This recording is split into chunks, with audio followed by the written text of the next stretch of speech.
Hi viewers, welcome to our channel. ప్రస్తుతం మనతో పాటు దామ బాలాజీ గారు సీనియర్ జర్నలిస్ట్ ఉన్నారు. వారితో ఒకసారి మాట్లాడదాం. నమస్కారం సార్. నమస్తే. సార్, మొన్న మోహన్ బాబు గారు మీడియాపై దాడి చేయడం మనం చూసాం సార్. ఇప్పుడు దానికి క్షమాపణ చెప్తూ ఆయన ఒక లేఖ రిలీజ్ చేశారు. ఆయన అంతకుముందు ఒక ఆడియో కూడా ఆయనది వైరల్ అవుతుంది ఇప్పుడు. సో ఈ లేఖలో ఏముంది? మరి ఆడియోలో ఆయన ఏం చెప్తున్నారు? మరి ఆయన బాధ ఏంటి? ఇప్పుడు ఏ విధంగా చూడొచ్చు? ఆ రోజు నైటు టీవీ9 విలేకరి రంజిత్ మీద ఆయన దాడి చేశాడు. అట్లాగే హ్మ్. టీవీ5 విలేకరుల మీద కూడా చేశాడు. రంజిత్‌కి మాత్రం ఇక్కడ బోన్ 3 చోట్ల ఫ్రాక్చర్ అయ్యి ఒక చిన్న రాడ్ కూడా ఏసారని చెప్తున్నారు. సర్జరీ కూడా అయింది శంషాబాద్‌లో. సో, మొదటేమో పోలీసులు ఈయన మీద బీఎన్ఎస్ 118, 115 ఈ సెక్షన్ల కింద పెట్టారు. అంటే క్రిమినల్ ఇంటిమిడేషన్, తర్వాత హర్ట్ కావాలని వాంటెడ్‌లీ హర్ట్ చేసినట్టుగా. ఈ 2 సెక్షన్‌లకి పెద్ద శిక్షలు లేవు. అందుకని జర్నలిస్టులు ప్రెజర్ చేశారు పోలీసుల మీద. ఎందుకంటే అది క్లియర్‌గా హత్యాయత్నం లాంటిదే. అది కన్నుకి తగిలుంటే కన్ను పోయుండేది. లేదా కొద్దిగా ఇక్కడ తగులుంటే ప్రాణాపాయం కూడా జరిగేది. కాబట్టి అది హత్యాయత్నం కేసు పెట్టాలి అనేది డిమాండ్ చేశారు. దాని తర్వాత పోలీసులు కూడా లీగల్ ఒపీనియన్ తీసుకొని 109 బిఎన్ఎస్ కింద పెట్టారు. హ్మ్. దాని కింద మినిమం 10 ఏళ్ళు జైలు శిక్ష పడే అవకాశం ఉంది. దాంతో నిన్న దాని తర్వాత రోజు మంచు మనోజ్ ఏమో సారీ చెప్పాడు. "నా కోసం మీరొచ్చారు. నేను పిలిస్తే వచ్చారు మీరు. సో, నా కోసం వచ్చి ఇలా జరగడం అనేది నాకు బాధగా ఉంది. నేను ఆ ఫ్యామిలీకి అందుబాటులో ఉంటాను. ఏం కావాలో నేను హెల్ప్ చేస్తాను. మా నాన్న తరపున నేను సారీ చెప్తున్నానని" కూడా మనోజ్ చెప్పాడు. కానీ విష్ణు మాత్రం అలా చెప్పకుండా అదేదో విలేకరులదే తప్పన్నట్టుగా ఆయన మాట్లాడాడు. మా నాన్న హ్మ్. కోపం ఎక్కువ. అంటే కోపం ఎక్కువ అంటే అదేదో గొప్ప క్వాలిటీ లాగా అతను మమ్మల్ని కూడా కొట్టేవాడు అదంతా మాట్లాడాడు.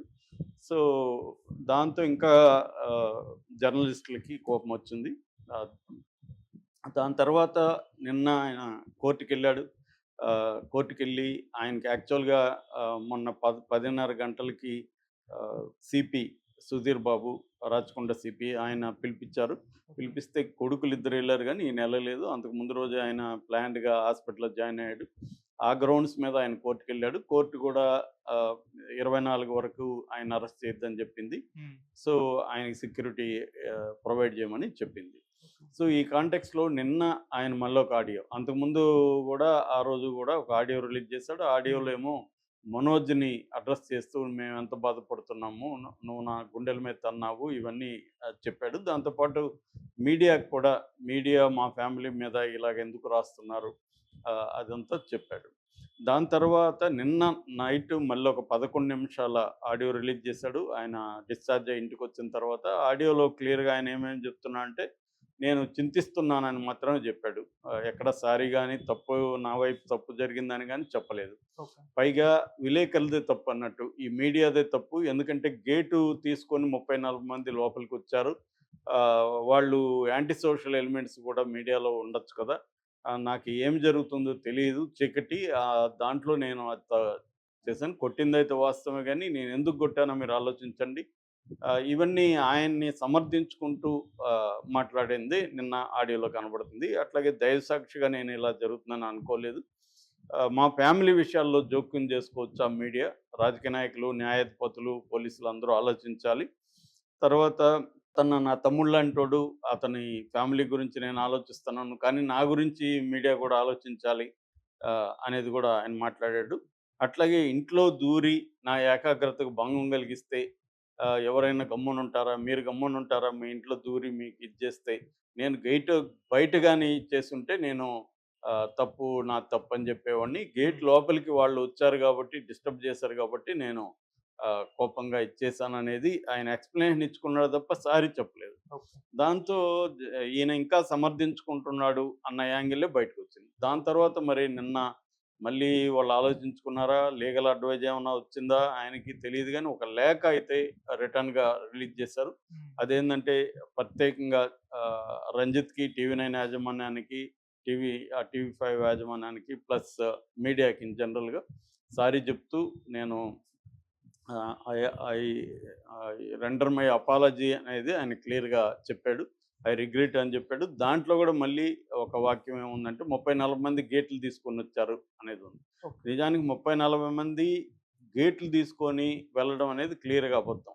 ఎందుకంటే మనోజ్ తీసుకెళ్ళాడు వీళ్ళని. మనోజ్ ఎందుకు తీసుకెళ్ళాడంటే మనోజ్ వాళ్ళ 7 మంత్ పాప అక్కడ ఉంది.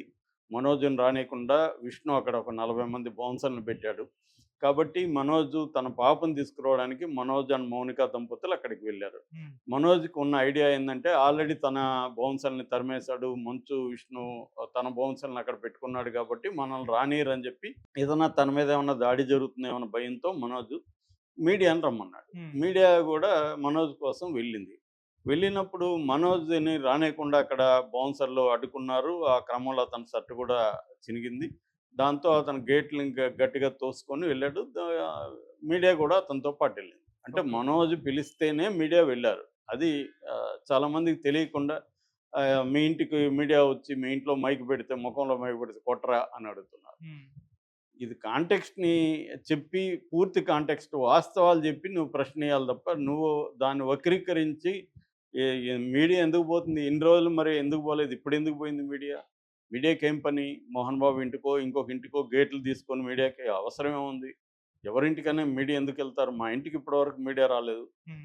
అట్లాగే పోనీ సెలబ్రిటీలకి మీడియా ఎళ్తుందంటే, ఏ సెలబ్రిటీకి ఇంటికి ఇప్పటివరకు మీడియా అలా లోపలికెళ్ళి ఇచ్చేసింది? అవును. వాళ్ళ ప్రాబ్లమ్‌ని బయటికేసుకున్నారు. అది క్రిమినల్ అయింది. సివిల్ కేస్ కాస్త క్రిమినల్ అయింది. మీరు కంప్లెయింట్లు ఇచ్చుకున్నారు. ఇచ్చుకున్నప్పుడు ఒక పబ్లిక్ పర్సన్‌కి సంబంధించిన విషయాలు ఖచ్చితంగా మీడియాలో చర్చకొస్తాయి.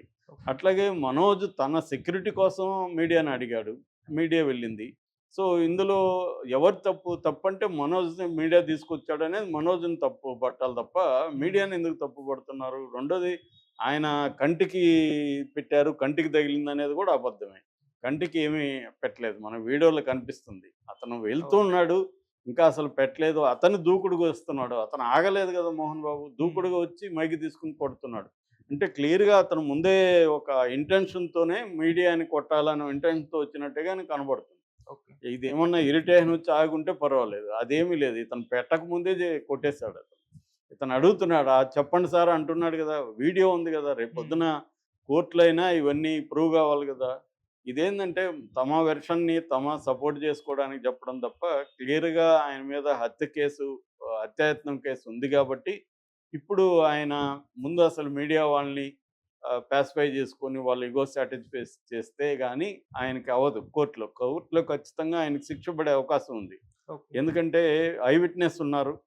ప్రత్యక్షంగా చూచిన వాళ్ళున్నారు. అక్కడున్నారు. మీడియా మిగతా వాళ్ళు గూడా ఉన్నారు. హ్మ్. వాళ్ళు రేపు కోర్ట్‌లో విట్‌నెస్ చెప్తారు. అట్లాగే వీడియో ఉంది. అవును. కాబట్టి అది గేటు బయట జరిగిందా? గేటు లోపల జరిగిందా? అనేది కోర్ట్‌లో ఏమి లీగల్‌గా ఏమి ఉండదు. ఓకే. సో, నీ ఇంట్లోకి వచ్చి నిన్నేమన్నా చేస్తే నువ్వు ఇన్ సెల్ఫ్ డిఫెన్స్ చేసుంటే పర్వాలే. హ్మ్. వాళ్ళు మనోజ్ వెంటొస్తున్నారు. మనోజ్ గూడా మనోజ్ బయట గూడా ఉంది గదా! నా కోసం వచ్చారు మీరు అని కూడా చెప్తున్నాడు కదా! ఆయన మనోజ్. హ్మ్. ఇవన్నీ రేపు కోర్ట్‌లో ఎస్టాబ్లిష్ అయితే మోహన్ బాబుకి క్లియర్‌గా శిక్ష అనేది కంపల్సరీగా ఒకవేళ హైకోర్టు ఈకపోయినా సుప్రీం కోర్ట్‌కి మళ్ళీ మీడియా ఎళ్తారు. సుప్రీం కోర్ట్‌లో ఆయనకి ఖచ్చితంగా అయితే పడుతుంది. ఓకే. అది మోహన్ బాబుకి తెలుసు. లీగల్ అడ్వైస్ తీసుకొని మోహన్ బాబు సారీ చెప్తున్నాడంటే అర్థమైందంటే ఆయన క్లియర్‌గా ఆయనకి అర్థమైంది. మనం ఇప్పుడు గాని మీడియాతో గట్టిగా పెట్టుకుంటే కోర్ట్‌లో రేపు మనకి ఆహ్, యాంటీగా అవకాశం ఉంది అని. ఎందుకంటే ఆయనకి జర్నలిస్ట్‌లని కొట్టే నేచర్ ఇప్పుడు గాదు. నేను ఇందాక గూడా మార్నింగ్ చూసా నేను. హ్మ్. ఆహ్, 'ఓపెన్ హార్ట్ విత్ ఆర్‌కే' 3 ఏళ్లకు ముందు వచ్చిన వీడియోలో. మా గురువుగారు దాసరి గారిని ఒక మాట అంటే ఎళ్లి జర్నలిస్ట్‌ని కొట్టారా? అంటే కొట్టాను అని చెప్తున్నాడు ఆయన ఓపెన్‌గా. అంటే జర్నలిస్ట్‌ని గాని, ఇంకొకరిని గాని కొట్టే అధికారం ఈయనకెవరిచ్చారు? అట్లాగే హీరోయిన్‌ని కూడా కొట్టానని ఇండైరెక్ట్‌గా చెప్తున్నాడు. హ్మ్. ఆయనే ఆయనే కన్ఫెస్ చేస్తున్నాడు. అవును. అంటే ఒక తప్పు చేస్తే కొడితే, ఈయన తప్పు చేస్తే ప్రొడ్యూసర్ కొట్టొచ్చా? ఈయన రేపు హీరోగా ఉన్నాడు. ఒక తప్పు చేస్తాడు. ప్రొడ్యూసర్‌కో, డైరెక్టర్ ఈయన్ని కొట్టే హక్కు ఉంటదా? సో, నేను డబ్బులు పెట్టానంటే, డబ్బులు నువ్వు పెడితే నీకు వాళ్ళని కొట్టే హక్కు ఉంటదా? వాళ్ళేమన్నా బానిసలా? ఒక తప్పు చేస్తే దానికి లీగల్‌గా చట్ట ప్రకారం చర్య తీసుకోవాలి తప్ప, నేను కొడతానంటే కొట్టినప్పుడు మరి లీగల్‌గా అనుభవించాలి. ఇప్పటి వరకేందంటే ఆయన మీద ఎవరు కూడా లీగల్‌గా వెళ్లి గట్టిగా తగులుకోలేదు. ఓకే. అందుకని వీళ్ళందరూ బాలకృష్ణ గాని, ఈయన గాని ఇలాంటోళ్ళంతా ఎందుకు కొడుతుంటారంటే వీళ్ళకి చట్టం ఏమి మనల్ని చేయదు. హ్మ్. కోర్టులు మేనేజ్ చేద్దాం, చట్టాలను మేనేజ్ చేయగలిగే శక్తి ఉంది. పవర్‌లో ఉండేవాళ్ళు మనకు అనుకూలంగా ఉంటారు అని ఐ క్యాన్ అనే ఒక దురహంకారంతో జరగడం తప్ప ఇంకా వేరే కారణం ఏమీ లేదిక్కడ.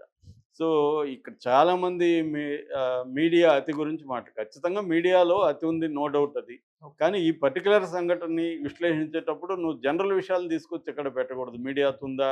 లేదనేది వేరే చర్చ. ఈ పర్టిక్యులర్ దాంట్లో మీడియా అతేమీ లేదు. మీడియా మనోజ్ పిలిస్తే వెళ్ళింది. మనోజ్ అభిప్రాయం తీసుకున్నట్టే ఈయనొచ్చి నమస్కారం పెట్టాడు ఫస్ట్. పెట్టినప్పుడు ఎవరన్నా ఏమనుకుంటారు? ఈయన మాట్లాడతాడేమో అనుకోని చెప్పండి సార్ అన్నారు. ఓకే. అదేం తప్పు అక్కడ? హ్మ్. ఆయన ఇంట్లోకి ఏమన్నా ఎళ్లారా? లేదు గదా! ఆయన గదా బయటకొచ్చాడు. సో, క్లియర్‌గా ఆయన తప్పుంది. దాన్ని కప్పిపుచ్చుకోవడం కోసం ఏదో ట్రై చేశారు నిన్నంతా.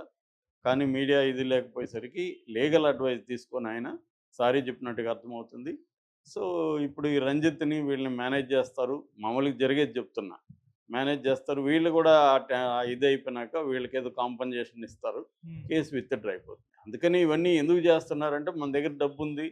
మనకి సర్కిల్ ఉంది. మనం ఒకవేళ కొట్టినా గూడా వాళ్ళని మళ్ళీ మేనేజ్ చేసుకొని బయటపడొచ్చు అనే ఒక అభిప్రాయం ఉండబట్టే ఇలాంటోళ్ళు కొట్టగలుగుతున్నారు.